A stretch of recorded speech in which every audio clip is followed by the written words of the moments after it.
အပေါ်ယံကြည့်ရင်တော့သူမဟာကိုရီးယားရဲ့စက်တရေရှိလာတဲ့သမရကတော့တူပါဒါပေမဲ့ကွဲရမှာတော့သူမဟာခင်မွန်းဖြစ်သူရဲ့နှစ်ပေါင်းများစွာတစ္ဆာဖောက်ခြင်းကိုခံခဲ့ရတဲ့မိန်းမတစ်ယောက်ပါတနေ့မှာတော့ Rose ဟာဈေးဝယ်ထွက်ဖို့ဇိမ်ခံစတိုးဆိုင်တစ်ဆိုင်ကိုရောက်လာခဲ့ပါတယ်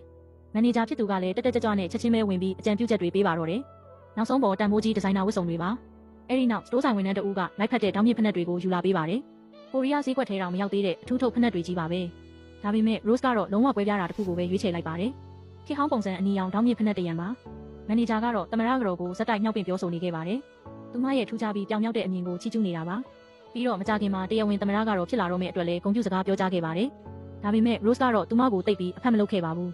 အဲ့ဒီအစားသူမကဝန်ထမ်းတစ်ယောက်စီကိုအာရုံစိုက်လိုက်ပါတယ်သူမကကောင်မလေးရဲ့နှက်ခမ်းတွေအရောင်ကိုချီးကျူးလိုက်ပါတယ်ဒါကိုမြင်တော့မန်နေဂျာလည်းချက်ချင်းပဲအလိုက်တတိလှုပ်ဆောင်ပါတော့တယ်သူမကကောင်မလေးကိုသူမရဲ့နှက်ခမ်းတွေကိုချက်ချင်းထုတ်ခိုင်းလိုက်ပါတယ်ပြီးတော့ Rose တာဒီအရောင်ကိုသဘောကျရင်ပေါ့အဲ့ဒီလိုမျိုးအတိအကျတူတဲ့တစ်ချောင်းကိုချက်ချင်းယူလာပေးခိုင်းပါမယ်လို့ပြောလိုက်ပါတယ် Rose ကတော့ဘာမှပြန်မပြောခဲ့ပါဘူး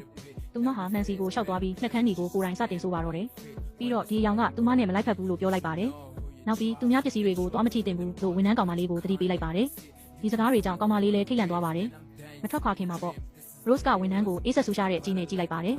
ဒါပေမဲ့အန်ဩစရာကောင်းတာကကောင်မလေးဟာလုံးဝတည်ငြိမ်နေပုံပါပဲ Rose ထွက်သွားပြီးနောက်မှာတော့ဒါတွေအားလုံးကဘာတိတ်ပဲလဲဆိုတာကိုမန်နေဂျာကမေးမြန်းပါတော့တယ်ဒါပေမဲ့ကောင်မလေးကသူမပြောမပြနိုင်တဲ့တခုခုကိုဖုံးကွယ်ထားပုံရပါတယ်တစ်ဖက်မှာတော့ Rose ဟာသူမသမီးရဲ့အကြောင်းကိုထွက်လာခဲ့ပါတယ်သူမသမီးရဲ့အကြောင်းဖွင့်ပွဲအခမ်းအနားကိုတက်ရောက်ဖို့ပါ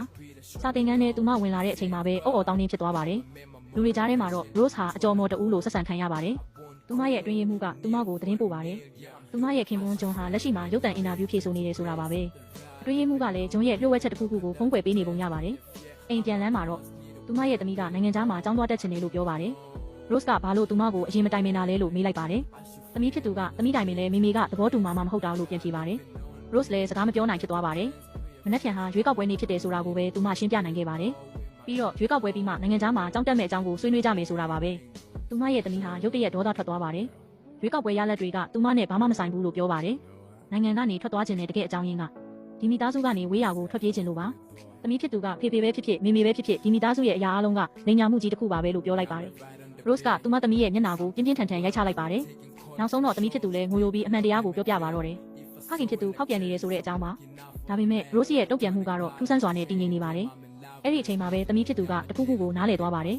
သူမအမေကဒီအကြောင်းကိုအစကတည်းကသိနေခဲ့တာပါ Rose ကသူမသမီးကိုဒီကိစ္စအားလုံးကိုလုံးဝမေ့ပစ်လိုက်လို့ပြောလိုက်ပါတယ်ဒါမှမဟုတ်ရင်ပြင်းထန်တဲ့အကျိုးဆက်တွေရှိလာလိမ့်မယ်တဲ့မကြခင်မှာပဲရွေးကောက်ပွဲနေ့ရောက်လာပါတယ် Rose ကိုထောက်ခံသူလူအုပ်ကြီးဟာရင်ပြင်မှာစုဝေးနေကြပါပြီသူမရဲ့လှုပ်ရှားမှုတိုင်းဟာလူတွေအလူရဲ့အတူယူရတဲ့အရာတစ်ခုဖြစ်လာခဲ့ပါတယ်အဲ့ဒီနောက် Rose ဟာမျက်နှာပေါ်မှာအပြုံးတစ်ခုနဲ့အခမ်းအနားကိုဝင်ရောက်လာပါတယ်မကြခင်မှာပဲဂျွန်ကလည်းအဝင်ဝကိုရောက်လာပါတယ်